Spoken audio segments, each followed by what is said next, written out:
Have you ever felt like no matter how much you give, people just take, and you're left exhausted? Maybe you're always the one who helps, who listens, who sacrifices. But at the end of the day, do you ever wonder, who's looking out for me?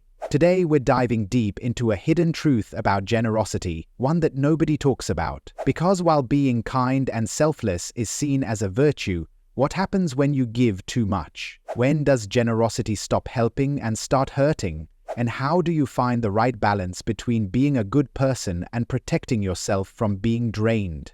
Let's break it down.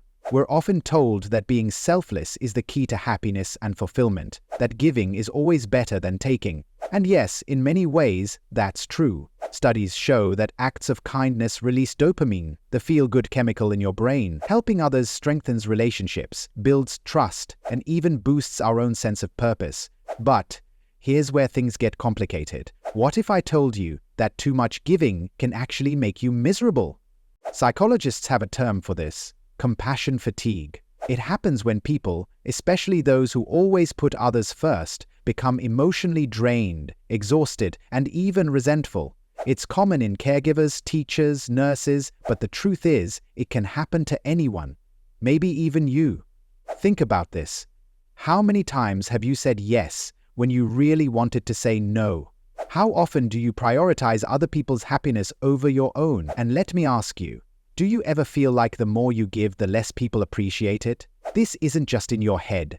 Research shows that when you constantly give without setting boundaries, people start expecting it. What was once kindness becomes an obligation. And the worst part? The moment you stop, people don't thank you. They get upset because they've gotten used to your selflessness.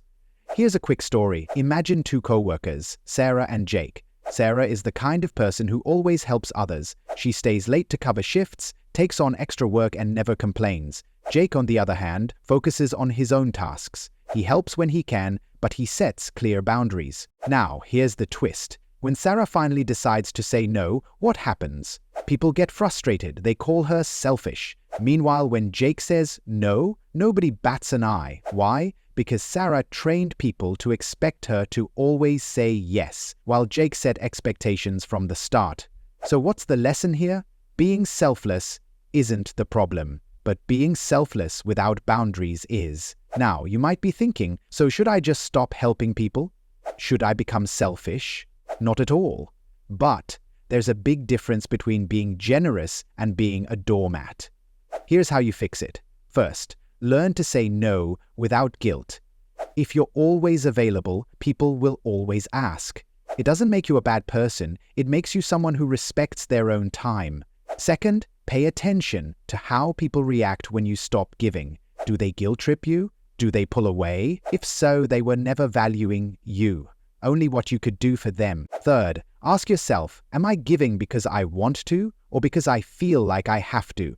If the answer is the second one, something needs to change.